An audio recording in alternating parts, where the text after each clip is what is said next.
2026 से देश में नया इनकम टैक्स एक्ट 2025 लागू हो जाएगा। ये 1961 में बने पुराने कानून की जगह लेगा, जिसे पिछले 6 दशकों से इस्तेमाल किया जा रहा था। नए कानून में टैक्स दर में कोई बदलाव नहीं किया गया है, यानी आपकी टैक्स की राशि पर इसका सीधा असर नहीं होगा। इसका उद्देश्य केवल टैक्स कानून को सरल और समझने में आसान बनाना है। सरकार का कहना है कि नया कानून पुराने कानून के मुकाबले करीबन आधा छोटा होगा। इसमें अनावश्यक और पुराने प्रावधान हटा दिए गए हैं, ताकि आम आदमी और बिजनेस दोनों के लिए टैक्स प्रक्रिया आसान हो जाए। साथ ही नए कानून से टैक्स विवाद और लंबी कानूनी लड़ाई की संभावना भी कम होगी। नया कानून टैक्स ईयर से आसान भुगतान। एक महत्वपूर्ण बदलाव यह है कि अब असेसमेंट ईयर और प्रीवियस ईयर का फासला खत्म हो जाएगा। पुराने कानून में आय का हिसाब लगाने के लिए पिछले साल और अगले साल को अलग अलग माना जाता था। नए कानून में इसे एक सिंगल टैक्स ईयर में बदल दिया गया है और इसके अलावा अगर आप समय पर ITR यानी कि इनकम टैक्स रिटर्न नहीं भर पाते तो भी आप TDS यानी कि टैक्स डिडक्ट एट सोर्स की राशि की रिफंड मांग सकते हैं। पुराने कानून में ऐसा करने पर पेनाल्टी लगती थी, लेकिन नए कानून में ये सुविधा दी गई है। इसके साथ ही सरकार ने कहा है कि इस नए कानून में बजट 2026-27 में किए गए बदलाव भी शामिल किए जाएंगे। यानी अगर बजट में व्यक्तिगत या कॉर्पोरेट टैक्स में कोई नई व्यवस्था होती है तो वो नए कानून में स्वतः लागू होगी। नए नियम और टैक्स रिटर्न फॉर्म धीरे धीरे जारी किए जाएंगे ताकि सभी टैक्स पेयर उन्हें इस्तेमाल कर सके। बजट से रिलेटेड कौन सा स्टॉक है जो आपको बहुत पसंद आ रहा है? नेहा, मुझे लगता है कि हम सबकी एक्सपेक्टेशंस होती हैं बजट से, और इस साल भी आगामी बजट जो 1 फरवरी को है, हम सब एक्सपेक्ट कर रहे हैं कि कुछ अच्छी सकारात्मक खबरें होंगी या कुछ ऐसे पॉलिसी डिसीजंस होंगे जो बाजार को मदद करेंगे। मेरा मानना है कि सरकार का इस बार एग्री पे फोकस रहना चाहिए, क्योंकि मोदी जी का ये सपना है कि एग्रीकल्चरल इनकम, किसानों की इनकम बढ़े, और उससे रिलेटेड मुझे लगता है सरकार कुछ ना कुछ एग्री क्षेत्र के लिए करेगी। तो एग्री क्षेत्र से रिलेटेड ही एक कंपनी है शक्ति पंप्स। ये भारत की अग्रणी कंपनी है पंप्स में, और बहुत प्रकार के पंप्स बनाती है। सोलर पंप्स बनाती है, सबमर्सिबल पंप्स बनाती है, वर्टिकल पंप्स बनाती है। इसके अलावा कंपनी जो है वो ईवी और मोबिलिटी में भी है, तो उनका एक स्पेसिफिक डिवीजन है जो 2 व्हीलर्स और 3 व्हीलर्स के लिए है। उसका नाम है शक्ति ईवी मोबिलिटी। ये नया डिवीजन कंपनी ने खोला है, और इसमें कई सारे वर्टिकल्स हैं, सब वर्टिकल्स हैं, चार्जिंग स्टेशंस हैं, बैटरी मैनेजमेंट सिस्टम्स हैं, इलेक्ट्रिक कंट्रोल पैनल्स ये लोग बना रहे हैं। और आने वाले कुछ सालों के लिए इन्होंने कुछ इन्वेस्टमेंट भी ईयर मार्क करा है, करीब 125 करोड़ रुपए का। और अगर हम फंडामेंटल्स देखें कंपनी के, अभी 22 की पीई पे अवेलेबल है, बहुत ही सस्ता है, ऐसा नहीं है कहीं से भी कोई ओवर वैल्यूएशन है, करेक्शन बहुत हो चुकी है। रिटर्न ऑन कैपिटल एम्प्लॉयड 55% है, और जो मार्केट कैप है करीब 9,000 करोड़ का है अभी। 9,000 करोड़ के सामने अगर मैं कर्जा देखता हूँ, डेट देखता हूँ, तो 600 करोड़ का नेग्लिजिबल है, तो खर्चा बिल्कुल भी किसी प्रकार से टेंशन नहीं देता है। इसके अलावा जो ऑर्डर बुक है कंपनी की, वो अभी लगभग 3,000 करोड़ की दिखाई देती है, जो कि बहुत अच्छा हेल्दी ऑर्डर बुक है। इनका करीब 70% जो बिजनेस है वो गवर्नमेंट से आता है, यानी कि जो उनका पैसा है वो सिक्योर है, कहीं ऐसा नहीं है कि कोई रिकवरीज में इशू होंगे। इसके अलावा कंपनी एक्सपोर्ट्स भी करती है, जो कि एशिया, अफ्रीका, मिडिल ईस्ट और अमेरिका में भी अपना माल बेचती है। तो ओवरऑल एक बहुत स्ट्रॉन्ग फंडामेंटल स्ट्रक्चर है। अब हम इसकी सेल्स की बात करते हैं। जहां मार्च 24 में 1371 करोड़ की सेल्स थी, वहां मार्च 25 में 2500 करोड़ रुपए का सेल्स दिखा। नेट प्रॉफिट भी 142 से 408 करोड़ बढ़ता हुआ दिखा।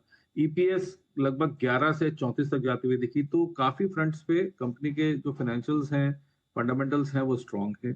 और मेरा ये मानना है कि काफी करेक्शन हो चुकी है, कंसोलिडेशन हो चुकी है स्टॉक में। तो अभी करीब 720 पे ट्रेड करता है। इसको 900 के लक्ष्य के लिए खरीदा जा सकता है, और मैं आशा करता हूं कि फाइनेंस मिनिस्टर मैडम जरूर एग्री क्षेत्र के लिए, सोलर पंप्स के लिए, किसानों के लिए, और एग्री रिलेटेड जो एंसिलरी बिजनेसेस हैं उनके लिए जरूर कुछ अच्छी अनाउंसमेंट्स करेंगी। और इसी सिलसिले में शक्ति पंप मुझे बहुत अच्छा लगता है। शक्ति पंप्स, उस पर रखेंगे नजर। पूरी एग्री स्पेस में अच्छी उम्मीदें इस बजट से लगाई जा रही हैं एज ऑलवेज, और शक्ति पंप्स को इसका फायदा मिल सकता है अगर कुछ बड़े ऐलान यहाँ पर हो जाते हैं। 900 के बड़े टारगेट। देखिए, इंडियन मार्केट की तरफ से पिछले कुछ दिनों में सभी चीज़ें बदलती हुई नज़र आई है। चाहे जियोपॉलिटिकल टेंशन्स ले लीजिए या इंडियन मार्केट को ले लीजिए, उनका पूरा इम्पैक्ट इंडियन मार्केट पे पड़ता हुआ नज़र आया है और कुछ नहीं खबरों के दम पर ही इंडियन मार्केट में गिरावट, जैसा कि हम पिछले कई दिनों से बात कर रहे हैं और आपको मैं चार्ट भी पिछले वीडियो में आपको दिखाया था। पिछले 4-5 दिन पहले मैं आपको एक्सप्लेन किया था कि बैंक निफ्टी में क्या कुछ चलता हुआ नज़र आ रहा है और चार्ट कैसे फॉलो कर रहा है, जहाँ पे ट्रेंड लाइन के हिसाब से मार्केट एक तरीके से चलता हुआ नज़र आ रहा है। लेकिन दुविधा यही है कि जो खबरें हैं वो इंडिया के लिए सही नहीं आ रही है। जो टैरिफ की खबरें थी वो गलत होने की वजह से इंडियन मार्केट में कल अच्छा खासा करेक्शन था, लेकिन फिर उसके बाद में खबर आई कि इंडियन मार्केट में अच्छी खासी जो है ट्रेड डील होती हुई नज़र आएगी इंडिया से। अमेरिका के द्वारा ये बयान आता हुआ नज़र आया, उसके बाद काफ़ी ज़बरदस्त और बड़ी रिकवरी जो है दिखाई दी। लेकिन इन खबरों के दम पे आप देखोगे तो कोई बड़ा करेक्शन इंडियन मार्केट में आएगा नहीं। करेक्शन आएंगे वो केवल छोटे मोटे ही रहते हुए नज़र आएंगे, क्योंकि आपको ही पता है कि जब खबरों के दम पर मार्केट में गिरावट होती है तो उतनी ही तेज़ी से मार्केट रिकवरी भी करता है, और वो यही रिकवरी है। मार्केट में फिर से जल्दी ऑल टाइम हाई के लेवल्स आते हुए नज़र आएंगे। कोई घबराने की ऐसी आवश्यकता नहीं है, बस लोगों के मन में एक जो चीज़ है कि मार्केट तो ऑल टाइम हाई पे है जबकि उनका पोर्टफोलियो 10 से 15% डाउन साइड की तरफ है। ये जो चीज़ है वो उनके दिमाग में घर कर गई है और उनको लगता है कि कहीं ना कहीं इंडियन मार्केट में बड़ी गिरावट देखने को मिलेगी। लेकिन यदि इंडियन मार्केट में बड़ी गिरावट या बड़ा करेक्शन आना है तो उसके लिए जो मार्केट है, ऑपरेटर है, वो लोगों को पहले पॉजिटिविटी की तरफ बैठाएगा। लोगों का जब ये मानना हो जाएगा कि अब मार्केट में गिरावट नहीं होगी और वहीं से मार्केट में बड़ी गिरावट देखने को मिलेगी, क्योंकि ऑपरेटर नहीं चाहता कि रिटेलर पैसे कमाए। उनका ज़बरदस्त पैसा मार्केट में लगा हुआ होता है और वो ज़बरदस्त तरीके से इंडियन मार्केट में जो रिटेलर है उस पर हावी भी रहता है। तो सभी चीज़ें जो है इंडियन मार्केट के पक्ष में ही आने वाले दिनों में होने वाली है। जैसा कि आपको पता है कि अमेरिका की वजह से इंडियन मार्केट में ज़बरदस्त गिरावट देखने को मिल रही है। टैरिफ का डर और कहीं ना कहीं अब जो Q3 के रिजल्ट्स भी है उनका भी इम्पैक्ट इंडियन मार्केट पे जल्द ही पड़ता हुआ नज़र आएगा। जियोपॉलिटिकल टेंशंस तो है ही, वहीं आप देखोगे तो एफआईएस का टेंशंस भी इंडियन मार्केट में चलता हुआ नज़र आ रहा है। पिछले 1 साल से ही आप देखोगे तो 5.5 लाख 6 लाख करोड़ से ज़्यादा का माल एफआईआईज इंडिया से बेच चुके हैं, और यदि उसका 20 से 25% हिस्सा भी इंडियन मार्केट में फिर वापस आएगा तो इंडियन मार्केट की तरफ से ज़बरदस्त तेज़ी होगी। लेकिन आप एक चीज़ समझ लीजिए कि अब एक बड़ा करेक्शन इंडियन मार्केट में बाकी है, उसके बाद इंडियन मार्केट में काफ़ी ज़बरदस्त तेज़ी देखने को मिलेगी। आप देखोगे तो आपको समझ में आएगा कि मार्केट पहले ऑल टाइम हाई जाता हुआ नज़र आएगा, उसके बाद में लोगों को तेज़ी में बिठाएगा और फिर मार्केट में एक बड़ा करेक्शन आने की संभावना यहाँ पे दिखती हुई नज़र आ रही है। जैसा कि हम पिछले कई दिनों से लगातार बातचीत कर रहे हैं कि अभी वो गिरावट नहीं है, अभी मार्केट में फिर से रिवर्सल देखने को मिलेगा।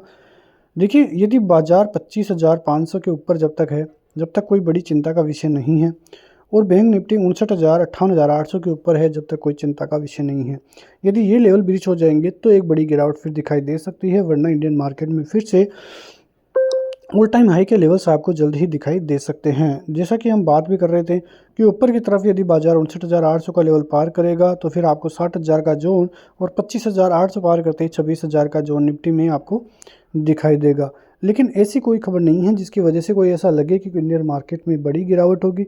बस लोगों की सोच यही है कि अभी भी इंडियन मार्केट में एक बड़ा करेक्शन है वो बाकी है, लेकिन वो करेक्शन उस टाइम पे आएगा जब लोगों को पता भी नहीं चलेगा कि मार्केट में इतनी बड़ी गिरावट आ सकती है। तो ये सभी चीज़ें इंडियन मार्केट के लिए काफ़ी इंपॉर्टेंट है और आपको नज़र भी रखनी है। मिलते हैं नेक्स्ट वीडियो में, तब तक के लिए जय हिंद।